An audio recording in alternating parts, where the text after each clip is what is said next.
नमस्कार दोस्तों, PSC fact में आप सभी का बहुत बहुत स्वागत है। तो चलिए टॉपिक को शुरू करते हैं और देखते हैं करंट अफेयर्स के बहुत ही महत्वपूर्ण प्रश्न जो कि आगामी एग्जाम के लिए बहुत ही महत्वपूर्ण होने वाले हैं। तो हमारा आज का पहला प्रश्न है, केंद्र सरकार ने किस राज्य के दिवंगत नेता कर्पूरी ठाकुर को भारत रत्न देने की घोषणा की है? तो ये बिहार से संबंधित है। किसने 9वीं बार बिहार के मुख्यमंत्री पद की शपथ ली? तो श्री नीतीश कुमार जी ने। अगला प्रश्न है, ऑस्ट्रेलियन ओपन टेनिस चैंपियनशिप 2024 के पुरुष एकल फाइनल में कौन विजयी हुआ? तो जैनिक सिनर। निम्न में से किस ग्रुप की कंपनी क्रूटिम 26 जनवरी को देश की पहली यूनिकॉर्न एआई कंपनी बन गई है? तो यह ओला से संबंधित है।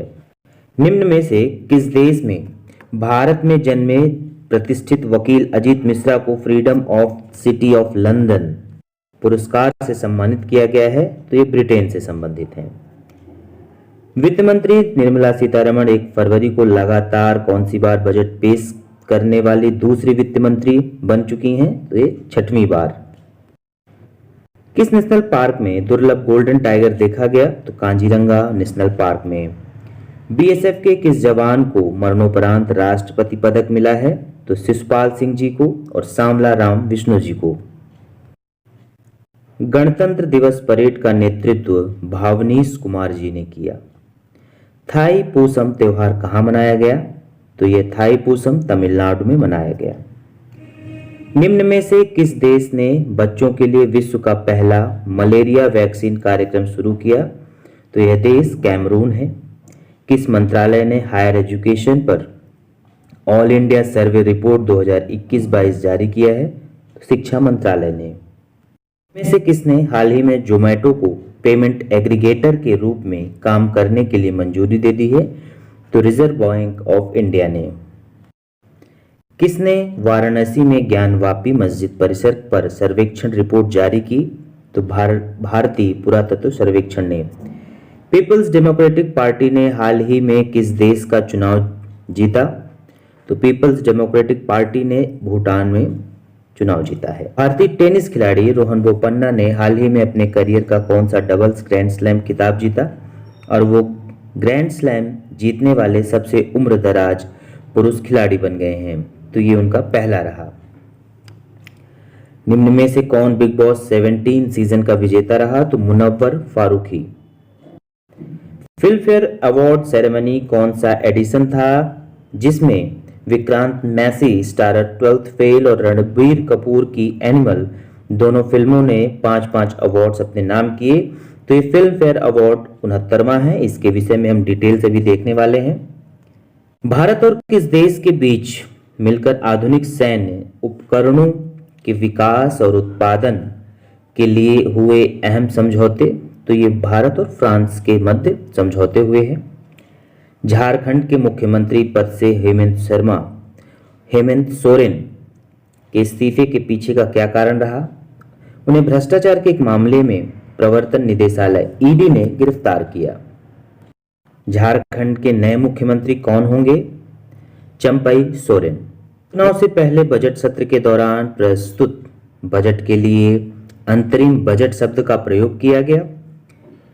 संसद का बजट सत्र 31 जनवरी 2024 को दोनों सदनों की संयुक्त बैठक में राष्ट्रपति के अभिभाषण के साथ शुरू हुआ। इसका महत्व क्या है कि यह नए संसद भवन का पहला बजट है। आगामी लोकसभा चुनाव से पहले आखिरी सत्र संभावित जो चुनाव है वह अप्रैल-मई 2024 को होने हैं।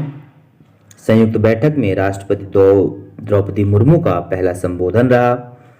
आगामी कार्यक्रम केंद्रीय वित्त मंत्री निर्मला सीतारमण 1 फरवरी 2024 को बजट जो रहेगा वो अंतरिम बजट पेश करेंगी। इसके विषय में मैंने वीडियो प्रस्तुत कर दिया है।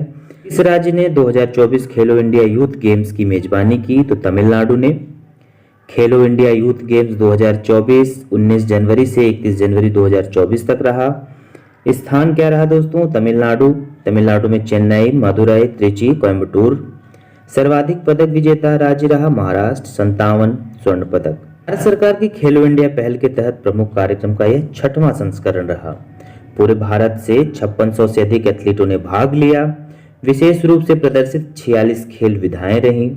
महाराष्ट्र ने अपना खेलो इंडिया यूथ गेम्स खिताब बरकरार रखा।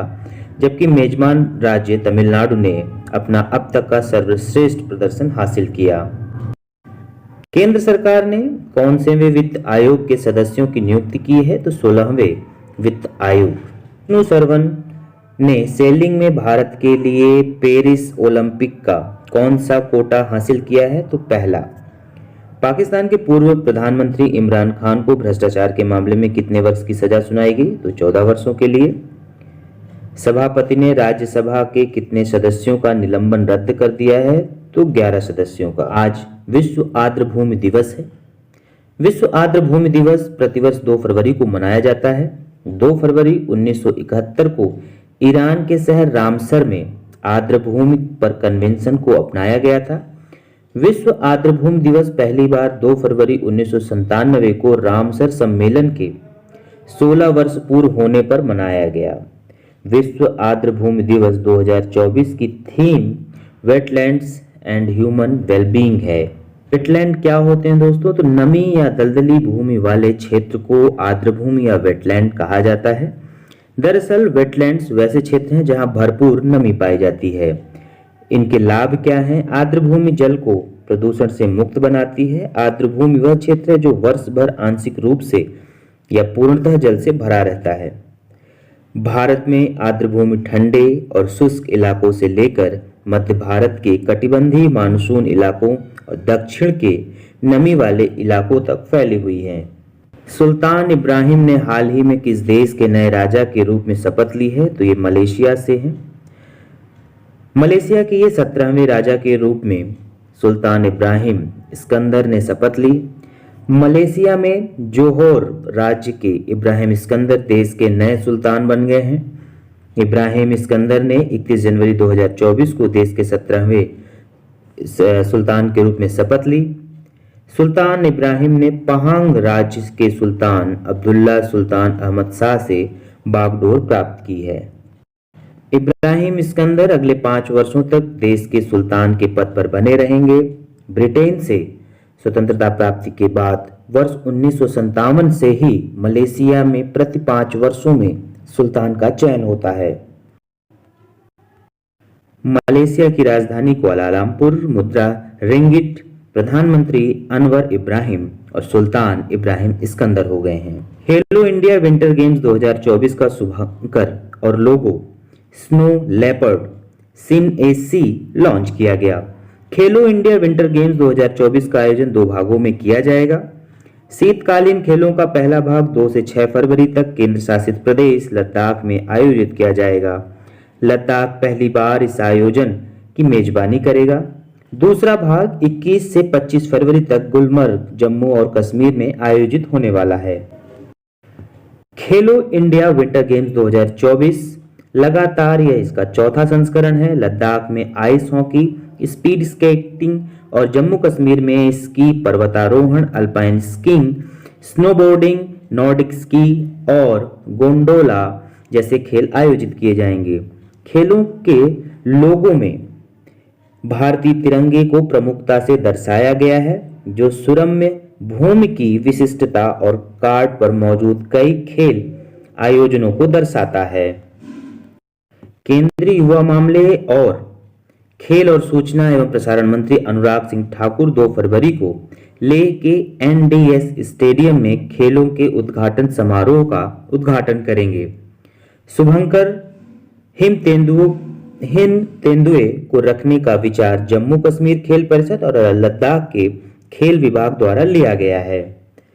शुभंकर मूल निवासियों के उच्च पर्वतीय विकास के मुद्दों, क्षेत्रों के नाजुक पर्यावरण के साथ साथ इस हिम तेंदुए के प्राकृतिक आवास की रक्षा करने और भविष्य के लिए इसके अस्तित्व को सुनिश्चित करने के लिए संरक्षण प्रयासों के महत्व पर प्रकाश डालता है। हमारा अगला प्रश्न है, विश्व अंतरधार्मिक सद्भाव सप्ताह 2024 यह प्रतिवर्ष कब मनाया जाता है? तो प्रतिवर्ष विश्व अंतरधार्मिक सद्भाव सप्ताह को या इसका आयोजन फरवरी के प्रथम सप्ताह 1 से 7 में किया जाता है। इस दिवस के आयोजन का विचार संयुक्त राष्ट्र महासभा के एक प्रस्ताव से किया गया है। यह यूएनजीए द्वारा आयोजित किए जाने वाला एक वार्षिक कार्यक्रम है। विश्व अंतर्धार्मिक सद्भाव सप्ताह की थीम शांति के लिए एकजुट। तो 2024 की थीम शांति के लिए एकजुट। पिछले वर्ष की थीम संकटग्रस्त विश्व में सद्भाव। कुछ इसके विषय में और फैक्ट जान लेते हैं कि विश्व अंतर्धार्मिक सद्भाव सप्ताह की शुरुआत पहली बार 23 सितंबर 2010 को जॉर्डन के किंग अब्दुल्ला द्वितीय द्वारा संयुक्त राष्ट्र महासभा में प्रस्तावित किया गया था। 20 अक्टूबर 2010 को इसे संयुक्त राष्ट्र द्वारा सर्वसम्मत से अपनाया गया। तभी से फरवरी के पहले सप्ताह को विश्व अंतर्धार्मिक सद्भाव सप्ताह के रूप में मनाया जा रहा है। पहली बार इसका आयोजन 2011 में किया गया था। तो ये रहा दोस्तों महत्वपूर्ण। आशा करते हैं आपको पसंद आएगा। मिलते हैं नेक्स्ट और महत्वपूर्ण वीडियो के साथ।